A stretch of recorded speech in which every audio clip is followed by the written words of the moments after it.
základných školách Slovenskej republiky. Informovať vás budú hlavný manažer projektu, pán doktor Lubomír Páleník, kandidát vied, gestor projektu, doktor Štefan Matula, PhD. Dobrý deň. Za riadiaci výbor dovoľte, aby som privítala pani Lepeňovú, pani Súrovú Čulíkovú, pána Nemeta a pani Smikovú. A za asociáciu výchovných poradcov ako partnera projektu vítam pani magistru Alžbetu Dianovskú. Dobrý deň. Na úvod odovzdávam slovo pánovi Páleníkovi. Nech sa páči. Ďakujem za slovo. Vážené dámy, milí páni, dovolte mi, aby som vás privítal na dnešnej tlačovej konferencii. Tak ako povedala pani moderátorka, ktorá je venovaná otázkam národného projektu s titulom Komplexný poradenský systém prevencie a ovplyvňovania sociálno-patologických javov v oblasti školstva. Niekoľko poznámok ohľadne nášho výskumného ústavu. Výskumný ústav detskej psychológie a patopsychológie bude, čo nevedieť, na budúci rok slaviť svoje 50. To znamená, že bol založený, osnovaný v roku 1964 rozhodnutím Slovenskej národnej rady a úradníka pre školstvo. Ako vyplýva z názvu, jedná sa o výskumný ústav detskej psychológie, to znamená, že jeho poslaním je predovšetkým výskum činiteľov a podmienok psychického vývinu detí a mládeže. A to ako v norme, tak aj v patológii. Samozrejme, že ako rezortné výskumné pracovisko sa nemôžeme uspokojiť iba s zhromažďovaním a náhrbením výskumných poznatkov, ale sme povinní ich pretaviť aj do takejto doby, aby boli využiteľné v školskej praxi. Jednou z takýchto oblastí je aj poradenský systém, výchovné poradenstvo a prevencia, kde sme dostali do vienka v rámci našich základných listín, to znamená štatútu aj zriadovacie listiny, odborne a metodicky pomáhať fungovaniu článkov výchovného poradenstva a prevencie. Nazývali sa pôvodne pedagogicko-psychologické poradne, predtým ešte psychologické metodiky a potom nového zákona, školského zákona 245 roku 2008 sa nazývajú centra pedagogicko-psychologického poradenstva a prevencie. Uvítali sme možnosť riešiť národný projekt, pretože iste vieme, že tieto články poradenské boli v posledných dekádach poddimenzované finančne, aj personálne, aj kapacitne. Preto za jeden z cieľov predmetného projektu považujeme a vidíme v materiálnej pomoci Centrám pedagogicko-psychologického poradenstva a prevencie a v neposlednom rade, alebo povedal by som dokonca v prvom rade, aj zavedenie istých systémových zmien, ktoré napomôžu fungovaniu a organizácii týchto článkov výchovného psychologického poradenstva. Ďakujem za pozornosť. Ďakujem veľmi pekne a poprosím ešte o pár slov pána Matulu. Dobrý deň, ďakujem. Ja by som len veľmi slušne doplnil to, čo povedal pán riaditeľ. Ak niečo zabudnem, lebo budete mať potrebu, tak tiež potom budeme odpovedať na otázku. Tá 50-ročná história, skoro 50-ročná nášho ústavu, by sa dala rozdeliť na také dve etapy. Prvé bol dôraz skôr na také tie globálnejšie výskumy a popis psychického vývinu mladej generácie, predovšetkým pre potreby škôl a školského systému. A potom sa začal ten záujem presúvať aj smerom k aplikovanému výskumu, to znamená takému, že sme riešili, a to trvá doteraz, praktické problémy, ktoré pre život v školách a pre život detí všeobecne prináša teda ten život sám. No a do tohto súdka patrí aj národný projekt, ktorý sme, že úspešne začali začali robiť a ktorého cieľom je jednak teda tá metodická optimalizácia činnosti toho, čo hovoríme poradenská sústava v školstve, to znamená metódy predovšetkým výchovných poradcov v školách a potom centier pedagogicko-psychologického poradenstva a prevencie. Takéto centra sú zriadené v každom okresnom meste.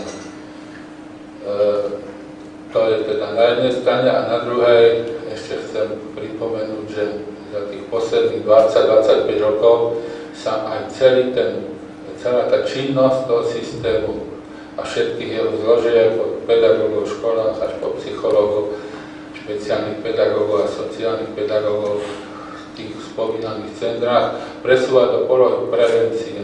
To znamená, aby škola, ale aj tie následné poradenské zariadenia nehasili už to, čo horí, ale aby sme dokázali dopredu vytipovať, že ktoré tie deti budú mať problémy, povedzme s pravdepodobnosťou na 80%. Tí rodičia to nemusia vedieť, tá škola to nemusí vedieť, veľmi rýchlo to teda zistí, ale dnes sú metódy celosvetové, ktoré umožňujú získať takýto prehľad a robiť všetky tieto zákroky s preventívnym zámerom. Je dokázané, že je to oveľa efektívnejšie a v konečnom dôsledku to šetrí peniaze štátu a teda na všetkých. Nehovorím o tom, ako to uľahčuje život rodičom, ktorí ešte treba z tej materskej škole nevedia, že to dieťa bude mať problémy. Ani jeden výskum americký, ktorý hovorí o tom, že 80% detí s poruchami správania začne tieto problémy robiť už v materskej škole. Takže našim zámerom najbližších rokov bude aj vytvárať a overovať metódy preventívne, ktoré už budú fungovať na materských školách. To som ale trošku odbočil, prepáčte. Takže záverom by som povedal, že ten národný projekt je v prvom rade pre učiteľov, slúži na to, aby sa zlepšili podmienky práce učiteľov práve tým, že budú o tých deťoch viac vedieť cez tie služby toho poradenského systému. A na to, aby sme toto mohli urobiť, tak potrebujeme predovšetkým popísať stav toho, nie ako reálne tie deti stoja z psychologického, pedagogického hľadiska, ale ako reálne ich vnímajú učiteľia. Povedal som, že chceme pomáhať predovšetkým učiteľom, to znamená, potrebujeme vedieť aj tí učiteľia samotní, aký je ich aktuálny náhrad na správanie, najmä to problémové ich žiakov. Takže v prvom rade celý projekt je zameraný na skvalitnenie a pomoc učiteľom všetkých stupňov. Ďakujem. Ďakujem veľmi pekne. To boli slova na úvod a teraz dávam priestor pre vaše otázky. Nech sa páči.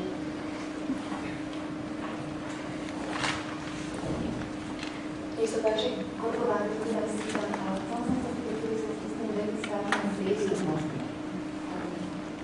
V súvislosti s tým degustačným prískumom objavujú sa také rozporné informácie, že či učitelia sú povinní sa do neho zapojiť alebo nie. Tak ako to je? Lebo oni tvrdia, že nie. Teraz sme dostali informáciu, že áno. Ďakujem. Nech sa páči. Dobrý deň. V prvom rade som sa vám chcela poďakovať, že ste si našli čas v médiách na poradenský systém v školstve. Takže ja by som sa chcela vrátiť k tým dotazníkom. Asociácia výchovných poradcov už niekoľko rokov avizovala problémy na školách, ktoré jednoducho narastajú. Myslím si, že prvú veľkú perličku robili pani učiteľky z Dobšinej, ktoré spustili takú verejnú diskusiu, že tieto problémy sú dlhodobo už neúnosné a neriešiteľné a my sme na základe aj tejto verejnej diskusie vyvinuli tiež tlak všetkými možnosťami, aby vzniklo niečo, čo by nám koordinovalo riešenie tohto problému celoslovensky. To znamená nie, aby sme išli priamo do Dobšinej, ale aby sme sa pozreli na tento problém hlbšie. Tento dotazník mal vlastne urobiť túto sondu do tých škôl, či naozaj tie problémy na školách sú také, ako to avizovali pani učiteľky. A tento dotazník vlastne je anonymný. To znamená, že my len zistíme percentuálny rozsah týchto problémových žiakov v rámci celej populácie na základnej škole. A tie zoznamy, o ktorých sa hovorilo, že budú nejako zneužité a tak ďalej, zostávajú na škole pre potreby školy, pre potreby výchovného poradcu, aby vedel ďalej v rámci projektu, kde bude výchovný poradca práve vybavený novými metodikami, aby mohol s týmito deťmi pracovať a možno naozaj niektorým rodičom tak nejak predostrieť, že asi pravdepodobne budeme musieť hľadať cestu pomoci týmto deťom, aby vyučovacie výsledky boli lepšie, možno aby správanie bolo menej problematickejšie. Takže dotazník poňať tak, že či je povinný, myslím si, že asi nie je povinný, ale pokiaľ chceme všetci urobiť nejaký krok dopredu a pokiaľ je to naozaj ten problém, ktorý tu už bol avizovaný a všetci pedagógovia sa vtedy, myslím si, že jednoznačne ohlásili, že poďme problém riešiť, tak národný projekt začína tento problém riešiť. Takže ja som veľmi rada, že prvý krok, to znamená vystúpenie z takej možno takej tmy neriešenia sme urobili, ale naozaj toto je len prvý krok, musia nasledovať ďalšie. Ďakujem, to bola pani Alžbeta Bianovská z Asociácie výchovných poradcov. Nech sa páči ďalšie otázky. Nech sa páči. Dobrý deň, Melchirová, tlačová agentúra Slovenskej republiky. Učiteľa sa ohradili aj proti tomu, že ten projekt je vo veľkej hodnote niekoľko miliónovej, no že oni majú robiť tie dotazníky zadarmo, čo ich vlastne nahnevalo, pretože v mnohých fórach sa na to sťažovali. Tak či prípada do úvahy, že by učiteľia dostavili aspoň teda, alebo školy by dostávali nejaké prostriedky za to, že budú vyplňať dotazníky. A ak by ste tak laicky vysvetlili, čo vlastne má priniesť ten projekt, lebo všetkých tých materiálov je to veľmi odborne popísané, aby ste verejnosti, bo naozaj skôr to teraz prinieslo také rozporúplné reakcie, také reálne, aký bude mať ten projekt dosah, že či má len odhaliť tie rizikové správanie, alebo či už má vlastne sa venovať aj samotnej takej, neviem, náprave alebo pomoci tým konkrétnym deťom, ktoré môžu mať problém. A ešte tam bola taká obava, že sa budú šíriť informácie, vlastne veľmi osobné informácie o deťoch a že rodičia sa na to môžu ťažovať a učiteľia sa báli, že oni si to na triko nevezmú, aby ich potom niekto súdil, že o ich deťoch budú šíriť nejaké teda osobné veľmi údaje, informácie a že v mnohých prípadoch tie veci ani nevedia o tých deťoch. Nech sa páči, pani Smíková. Možno teda na začiatku ešte o tom depistážnom prieskume. Táto forma prieskumu nie je nová, náš výskumný ústav už opakovane robí takéto formy prieskumov. Teraz je rozšírený o viacero porúch alebo typov detí, ktoré potrebujú našu pomoc. Samozrejme, že to zistíme s cieľom, aby sme pomohli tým deťom, nielen zistili teda ten stav. Je to prvá aktivita v tomto veľkom národnom projekte a samozrejme, že tie peniaze nejdú len na túto aktivitu. Čo sa týka toho, že či financovaní učitelia, či nie, dobre viete, že z európskych zdrojov nemôže byť financovaná činnosť tá, ktorá je financovaná už ako základný plat niekoho. Takže to je vlastne o tom, že tí triedni učitelia vlastne túto agendu vedú si v rámci svojho pedagogického a výchovného pôsobenia. Školský rok končí, mali by už mať základné vedomosti alebo zosumarizované vedomosti o tom, čo ktoré dieťa, ako sa správa, ako prosperuje, v čom sú jeho problémy. Nie je to o tom, že by si tie informácie musel nejako dodatočne a z iných zdrojov zisťovať, čo boli tiež nejaké teda obavy, že akým spôsobom. Proste teraz a tu zistí si ten reálny stav o tom dieťati a vedomostiami, ktoré o tom dieťati má. Myslíme si, že teda deti, ktoré sa správajú nejako problémovo v škole, spôsobujú problémy aj učiteľom, že s nimi majú problémy v tom, akými prostriedkami uskutočňovať tú nápravu a vlastne tým cieľom národného projektu pomôcť tým deťom cez teda metodické nejaké vedenie odborníkov, ktorí s týmito deťmi pracujú. Čo sa týka tých citlivých informácií, sú to informácie, ktoré sú podľa všetkých zákonov o ochrane osobných údajov. Je tam rešpektovaný školský zákon o povinnostiach učiteľa, triedneho učiteľa, takže v tomto smere spĺňame všetky náležitosti a paragrafové usmernenia, ktoré môžu vzniknúť ako obavy, ktoré teda nám boli vytýkané v niektorých otázkach učiteľov. A čo sa týka teda hlavných cieľov projektu, poprosím mojich kolegov, ktorí teda toto môžu odpovedať možno lepšie. Ďakujem za slovo. Keby som mohla povedať tak jednoduchšie, zrozumiteľnejšie, možno aj pre médiá, pre laikov, tento projekt rieši naozaj poradenský systém a chce ho riešiť komplexne. A keď niekto rozpráva o tej vysokej sume, robila sa analýza samozrejme, koľko asi budú stáť diagnostické nástroje, ktorými sa budú deti testovať, tie, ktoré už budú vybrané z depistážneho prieskumu. Depistážny prieskum je naozaj len jedna malá celoslovenská aktivita v tomto národnom projekte. Ak by som mala povedať pointu, tento národný projekt je o tom, aby sme identifikovali skutočný reálny stav potrieb mladej žiackej generácie, ktorá sa nachádza v základných školách, identifikovali deti so špeciálnou výchovno-vzdelávacími potrebami. Našou celovou skupinou je až 13 000 detí, ktoré by mali prejsť týmto procesom a ktorými by sa mala realizovať konkrétna odborná činnosť. Do tohto projektu je zapojených 82 poradní a 1300 základných škôl, ktorých bude pilotne realizovaný aj v podstate aj poradenský proces celý. V prvej časti projektu, keď ste si všimli, má 3 hlavné aktivity. V prvej aktivite sa identifikujú základné problémy, mapujú v rámci celého Slovenska. My tomu hovoríme také ohniska špeciálnych výchovno-vzdelávacích potrieb detí. V každom kraji je niečo iné. Viete, že na západnom Slovensku majú úplne iné problémy detí, treba ako na východnom Slovensku, kde je veľký problém s marginalizovanými skupinami. A my práve chceme tieto ohniská pokryť odbornými kapacitami, spôsobilými realizovať poradenský proces týchto detí. A na základe preškolenia aj psychológov, špeciálnych pedagógov a výchovných poradcov, ktorí v tomto projekte dostanú nové diagnostické nástroje, ktoré na Slovensku sa niekoľko desaťročí neobnovovali. Tento projekt je aj o veľkej modernizácii, digitalizácii celého tohto prostredia. Keď hovoríme o modernej spoločnosti, o gigadomente, tak tento projekt ide nasmerovať tento proces efektívnejšiemu, zmysluplnejšiemu procesu, aby sme vedeli s týmito deťmi pracovať a aby sme ich hlavne, čo je cieľom projektu v tretej aktivite, vedeli orientovať na trhu práce. Rodičov vždy, keď s nimi komunikujeme, máme 500 rodičov, ktorí sú zapojení do tohto projektu, hovoríme, že už začneme poukazovať na každého z nás, čo je v nás to najlepšie. A my ideme a chceme aj poukazovať v týchto deťoch, čo majú v sebe najlepšie, aký potenciál, aj keď majú handicap s tou nálepkou špeciálnou výchovnou vzdelávacia potreba, a ukázať im, ktorá oblasť v rámci zamestnania je pre nich najefektívnejšia, najvýhodnejšia, kde sa dokážu uplatniť.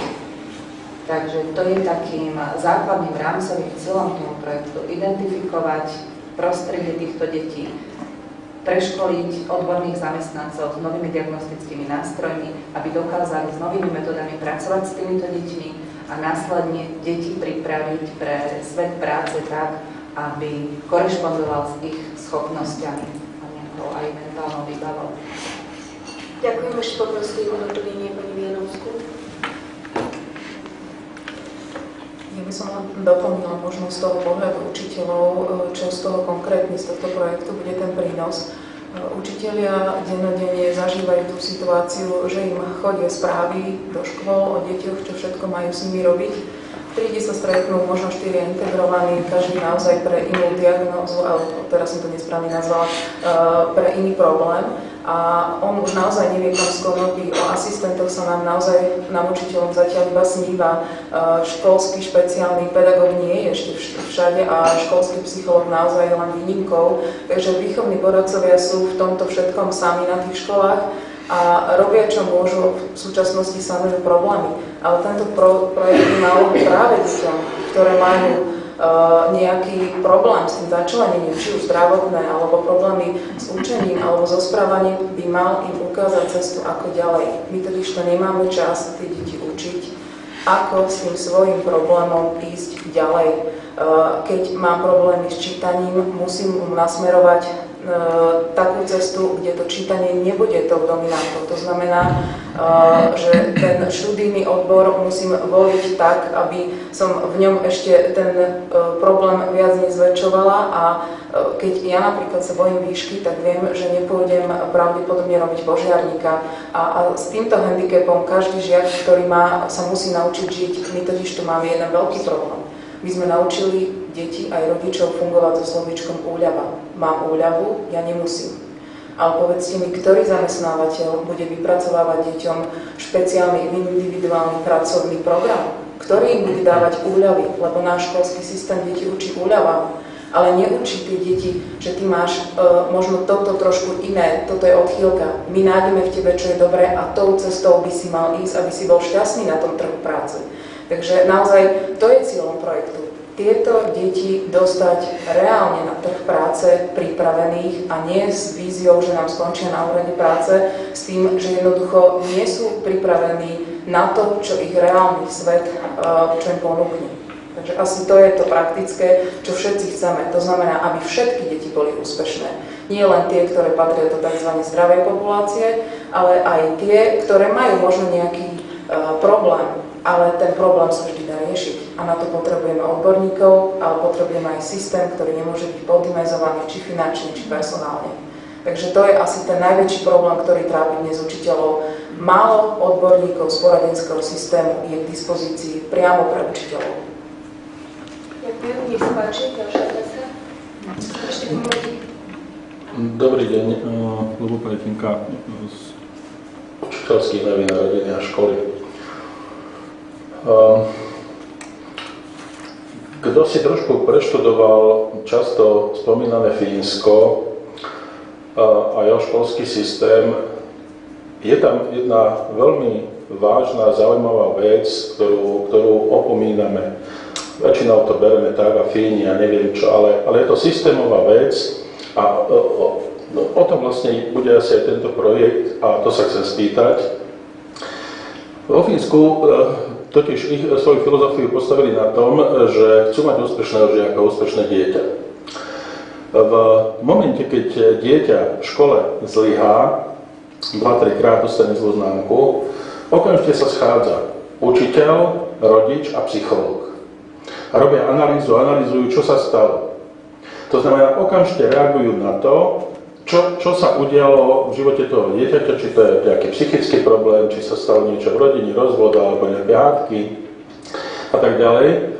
Alebo je to nejaká porucha u toho dieťaťa a výsledkom je to, že ak sa zistí, že ide o nejakú poruchu, tak sa pre dieťa nastavuje iná hranica, alebo nastavujú sa iné pedagogické ciele. To znamená, že pre dané dieťa sa vypracuje akoby osobitný vzdelávací program s tým, že všetci učitelia vedia, že hranice toho dieťaťa sú nižšie, ale to dieťa v rámci svojich možností môže dosahovať maximum s tým, čo jednoducho je schopné.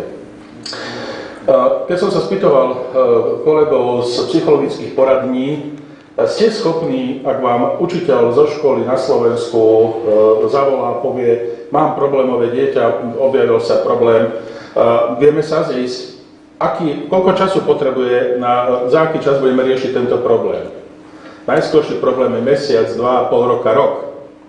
To znamená, ak chce mať Slovensko úspešné deti a chceme riešiť tieto problémy, treba okamžite reagovať a to znamená, že počítam, alebo myslím si, a potvrďte alebo vyvráťte, že aj o tomto bude asi táto analýza, tento výskum, ktorý idete realizovať. To je jedna poznámka, ešte druhú poviem.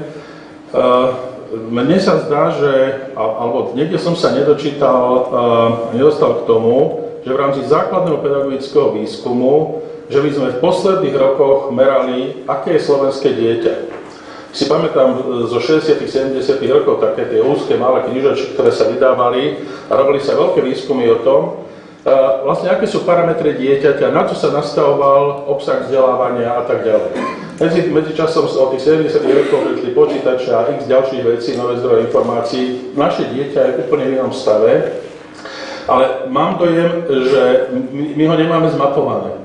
Počíta sa v tomto projekte aj s tým, že v podstate budete zadefinovať, aké sú parametre súčasného slovenského dieťaťa, aby sa naň dali postaviť nároky na obsah vzdelávania, kedy, v ktorom ročníku, čo zaraďovať a tak ďalej, alebo to je už mimo. Ďakujem. Ďakujem pekne, nech sa páči. Ďakujem za peknú otázku doktorovi Pajtinkovi. Začnem odpovedať, tak my sme už mali v programe v ostatných rokoch takýto akože národný výskum dieťaťa, ale v rámci ekonomických úspor to bolo to, čo sme museli vyškrtnúť, pretože nebolo v našich silách, nemáme toľko zamestnancov, aby sme mohli pokryť tento výskum, pretože to vyžaduje splniť určité podmienky, reprezentatívnosť a tak ďalej.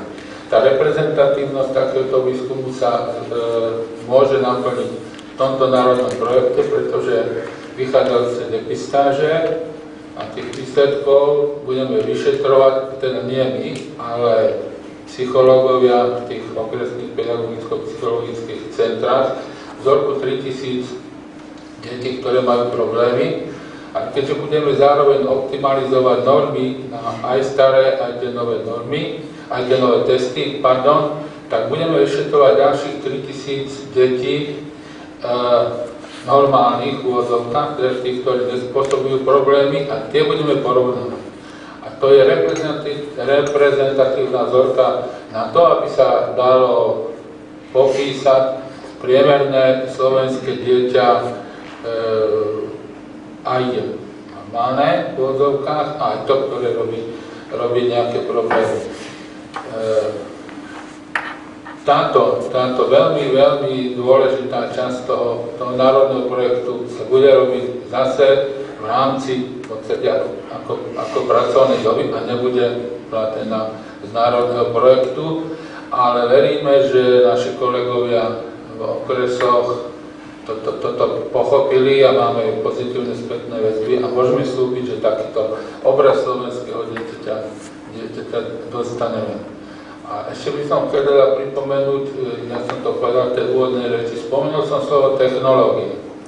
My sme, poviem to na takom zjednodušenom prípade, v situácii, zoberieme analogiu zdravotníctva, keď bola starostlivosť zdravotná vlastne koncentrovaná na tých lekárov vidieckých, ktorí má koňa, bričku a celú medicínu mal v jednej taške. Ale tak, ako sa potom začali budovať nemocnice a špecializovať, tak vznikla potreba novej technológie z tej zdravotníckej starostlivosti, aby to bolo zosieťované, prepojené a tak ďalej. Dnes pri istej neskromnosti možno povedať, že my sme v tej fáze, že sa snažíme vybudovať nový level tej starostlivosti hodný 21. storočia a keď sme rozprávali naposledy v Taliansku pred 2 týždňami o tomto projekte na európskej takej organizácii, ktorá sa zameriava na prevenciu, no tak všetci nám úprimne závidia, že Slovensko dostalo teda takúto možnosť. Chcel som to teda ešte na záver ako umocniť tým, že to nie je to len pozitívum pre Slovensko samotné, ale veľmi dobrá reklama pre nás v Európskej únii. Ďakujem, nech sa páči ďalšie otázky. Markíza? Ak som mala dve otázky, jedna je, spomínali ste, a to je fakt, že v minulosti sa už podobné projekty robili, aj teda konkrétne tie depistážne prieskumy. Zaujímalo by ma, aké výsledky priniesli a či tie výsledky aj priniesli nejaké reálne kroky, ktoré sa urobili. Napríklad, ak si dobre spomínam, pred 2 roky sa ukázalo, že v Trenčianskom kraji je najväčšie percento, tuším 12,9% tzv. Problémových žiakov. za tie 2 roky urobili ste s nimi niečo, alebo to zostalo iba na úrovni akýsi štatistiky, to je jedna otázka. A druhá otázka, ktorá ma zaujíma, spomínali ste teda tú problematiku, že učitelia doslova túžia po akýchsi asistentoch, ktorí by im počas vyučovania pomáhali práve s tými integrovanými žiakmi. Tento projekt im takých asistentov zabezpečuje alebo im pomôže, aby takých asistentov mali? Ďakujem. Tento projekt nie je naplánovaný zameraný na asistentov učiteľov. Možná pani Dianovská môže k tomu povedať viac. Čo sa týka tých predchádzajúcich kôl depistáží, tak prvý bol niekedy v roku 2004 len v Bratislave a potom boli 2 celoslovenské. Ovšem, nie sú celkom porovnateľné, pretože ten dotazník sa postupne vyvíjal. Takže sa tam pýtali sme sa, otázka bola základná tá, že sme žiadali učiteľa, aby on napísal žiakov, ktorých problémy sú také, že ich on už nedokáže riešiť klasickými pedagogickými postupmi v škole a vyžadujú si špeciálnu odbornú pomoc. Nemáme tu teda tie čísla, oni zhruba boli podobné. Má to stúpajúcu tendenciu, čo si myslím, že môžeme zodpovedne povedať, a čo mňa najviac trápi je, že na otázku alebo v kolónke, kde učiteľ vyplňuje, že či ten a ten žiak je v starostlivosti poradenského systému alebo nie, tak okolo 50% detí, ktoré učitelia považujú za hodné odbornej starostlivosti, sa tejto starostlivosti nedostáva z kapacitných možností. Ten projekt, respektíve tá depistáž v roku 2011 je spracovaná, ale nedostali sme sa ďalej, pretože došlo k zmene vlády a teraz vlastne posledná verzia toho depistážneho dotazníka navyše rozširuje ten záver o ďalšie okruhy problémov, ktoré teda deti majú, takže bude oveľa bohatší a my so spracovaním týchto dotazníkov alebo tejto depistáže, tam potom do toho vložíme samozrejme aj to porovnanie s rokom 2011 a budeme porovnávateľné, pretože dnes nemôžeme dať presnejšie výsledky, ale nič, čo urobili učiteľia sami pre seba a pre ten poradenský systém sa nestratí. Ale myslím, že toto je prvýkrát, to štvrté kolo, kde vyskytli sa isté pochybnosti, že či je to užitočné, či je to prospešné, či to vlastne treba robiť. Aj to asi svedčí niečo o postupe, kam sa teda dostala naša spoločnosť. A poslednú vec ešte chcem povedať, aby som nezabudol, že sa to môže moja veku stať, že ten problém tej anonymity sme diskutovali s tým úradom, ktorý má na starosti dodržanie toho zákona o ochrane verejných osobných údajov a s doktorkou Luciou Kopnou sme sa teda dohodli, že dodržiavame všetky podmienky toho zákona, takže pokiaľ by bol problém, tak môžete sa obrátiť na doktorku Kopnu. Zareagovať, pán Matula. Spomínali ste teda, že ten projekt z toho roku 2011 nepriniesol žiaden konkrétny výsledok, pretože bola zmenená vláda. Ak sa teda opäť zmení vláda, tak aj tento projekt zostane, alebo jeho výsledky zostanú iba na papieri a nepriniesie opäť nič nové. Ja som chcela práve nadviazať na doktora Matulu, keď ste sa pýtali na tú predošlú depistáž. To nebol projekt, ale to bola depistáž. To my chápeme prvý krok, východisko k tomu, aby sa začalo niečo riešiť. To je to A. A nedostali sme sa k B, čiže k zefektívneniu systému výchovného poradenstva a prevencie, pretože nie je čas a nie sú prostriedky. Teraz sme využili prostriedky Európskej únie Preto sme postavili tento národný projekt venovaný zefektívneniu systému výchovného poradenstva a prevencie. Je to množstvo aktivít, hovorím, mne sa to zdalo hneď na začiatku, že venovať sa len depistáži, tej východiskovej, tej 2-3-mesačnej aktivite je trochu veľký luxus, že treba naozaj hovoriť o celom projekte, pretože chceme vylepšiť postavenie výchovných poradcov, rozpracovať im metodiky. O nich sa žiadna pedagogická inštitúcia nezaujíma špecializovaná. Čiže výchovných poradcov, našich psychológov v poradniach, zase počúvame, že sa idú redukovať stavy, hej? Pretože to je najjednoduchšie, kde si zredukovať. Hej? A detí takýchto problémových narastá. Budeme to mať potvrdené, že stále to narastá. Máme tam, hovorím, množstvo aktivít, je tam zahrnutá procesná analýza, chceme vylepšiť systém riadenia celého systému výchovného poradenstva. Keď sa porovnávame so zahraničím, vyspelými krajinami, tak čo aj keď už tých výchovných poradcov, tam má chudák hodinu úľavy, 1-2 hodín vyučovacích povinností na Slovensku. V zahraničí má minimálne polúväzok na celý úväzok, robí školského teda poradcu s tým, že má tam množstvo ďalších špecialistov. Dobre, majú na to možnosti, podmienky. Preto sme tento projekt postavili, že sme to využili ako šancu doplniť to, na čo nemáme bežne z rozpočtu prostriedky. Koľko som dala?